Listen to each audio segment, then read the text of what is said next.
The USA Today headlines are a whirlwind today. We've got health scares, political maneuvering, and even a heartwarming pet story. Buckle up, America, because things are about to get interesting. First up, a measles death, the first in the US in a decade.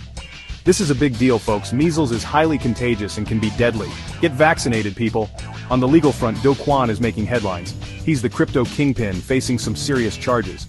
The details are still emerging, but it's a story we'll be following closely.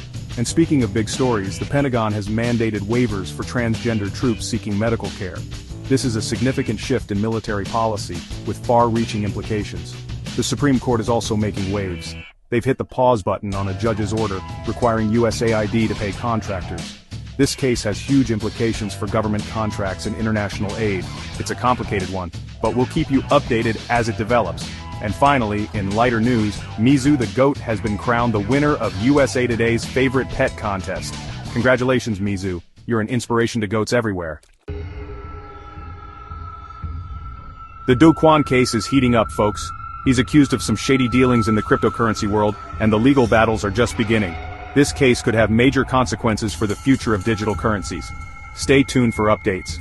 Meanwhile, the Supreme Court's decision on USAID is sending shockwaves through the legal and aid communities. The case revolves around payments to contractors, but the implications are far broader. This decision could impact how the US government interacts with contractors both domestically and internationally.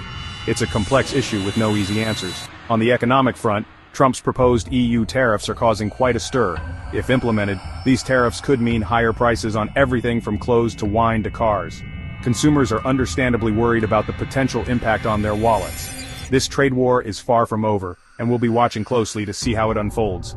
And speaking of economic uncertainty, a nationwide consumer boycott is planned for February 28th.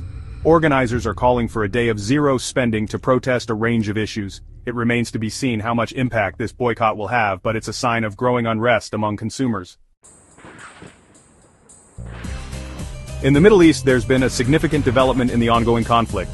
Hamas has returned the bodies of 4 hostages, while Israel has released a number of Palestinian prisoners. This prisoner exchange is a small step towards peace in a region plagued by violence. However, the underlying issues remain unresolved and the situation remains tense. Back home, a disturbing trend is emerging: sextortion. This crime, which targets young boys, is on the rise, and parents and educators are sounding the alarm. Sextortion involves coercing individuals into sending explicit images, and then extorting them for money or more images. It's a heinous crime that can have devastating consequences for victims. Education and awareness are key to combating this growing threat. Tax season is upon us, and the IRS wants to remind you about the child tax credit.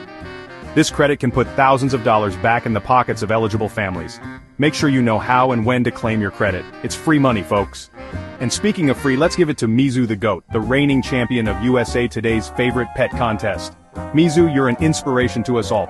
Your victory is a testament to the power of perseverance, resilience, and of course, good looks.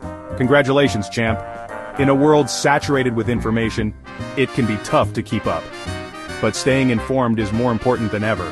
From global conflicts to economic uncertainty to public health concerns, the issues facing our nation and the world are complex and ever-changing. By staying informed, we can make informed decisions about our lives and our communities. So keep reading, keep listening, and keep asking questions. The future depends on it.